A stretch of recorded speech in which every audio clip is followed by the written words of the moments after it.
James, my cereal. You can catch me the Dad for Monis. Shout out to the Monis gang. Okay, cool.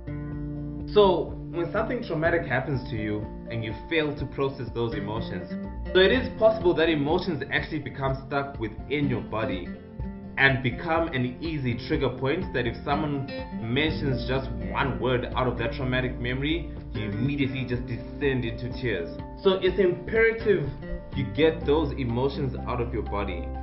Now the mind and body connection has been made by multiple studies, such as Laura Newmena and team in 2013. We also know this to be true from people who suffer from multiple personality disorder, as they have different emotional states with each personality that they have, and the body responds differently to each character. The body will develop different allergies, different hormones, different levels of blood pressure. The body may even visually impair itself that one character has to wear glasses. So you need to get these emotions out of your body. And studies carried out by Penner Baker and team show that people who repress their emotions actually repress their immune system as well, putting them at risk to illnesses ranging from colds to cancer. Emotions get trapped in the body in stress hormones like cortisol within your muscles. Animals have a natural system to process temporary stress, anxiety, when they are chased by something like a lion, for example.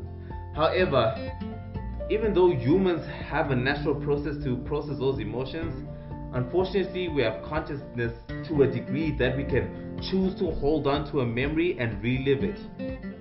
So here's an exercise to get emotions out of your body, and I specifically learned this particular exercise from Dr. Jordan Peterson. See, if there's a memory that still makes you cry, you need to write it out. Write it out in grave detail because you need to get it out of you and onto the page. You may cry some more when you face your shadow, and that's perfectly normal. Professor Matthew Lieberman has shown that through brain scans, writing in journals reduces activity in the part of your brain that crudely controls your fear and anxiety, called the amygdala. So when you write your trauma down, the part of your brain that controls fear is tamed down. And this is extremely useful because the negative emotions and trauma live within your subconscious mind and they are vague. So when you write it down, you move that trauma from the subconscious mind into your conscious mind as you clearing out the vagueness to that memory and allowing you to cognitively deal with that memory better. And so when you write down the trauma or the traumatic event or emotions, don't say phrases like I am sad. Instead say I feel, because I am is an identity statement that you shouldn't use loosely because the universe is always listening. I feel is a temporary emotional state. Describe the feeling you're going through in detail. Describe the colors associated with it, if you can imagine a color associated with it. If it's giving you a hollow feeling, how's it feeling? If you can place the hand on the body part where it's rooted. For some people, you'll need to write down that traumatic incident more than once, and that's okay. But you need to process the emotion and eventually look at the good that can come out of that memory. Writing down your trauma is the simplest mental health life hack. You do not want to have an emotional blockage because that affects your ability to attract and messes up your vibrations. If I can tell you a story how this is relatable to me. In 2020, my intuition spent most of the year telling me to relocate. And I didn't listen because I was comfortable in the place that I was at. And I got punished for that choice in 2021 because my intuition's instruction actually turned out to be a warning for something I couldn't foresee happen in 2021. But anyway, in 2022, it was now time for me to relocate to the place my intuition had told me to.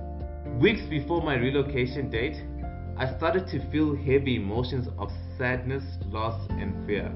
That I'm about to leave a space I had stayed in for years, and my vibrations were completely off. And I knew this, but I procrastinated facing my shadow and dealing with it. I mean, wrapping my head around stripping my life down to 3 suitcases, saying bye completely to my way of life, my family I had there, the friends and everything I had built for like 6 years there was harder than I could have predicted it to be. So I procrastinated the sitting down process to face my internal world, and I would tell myself that I'll face myself tomorrow, but never did.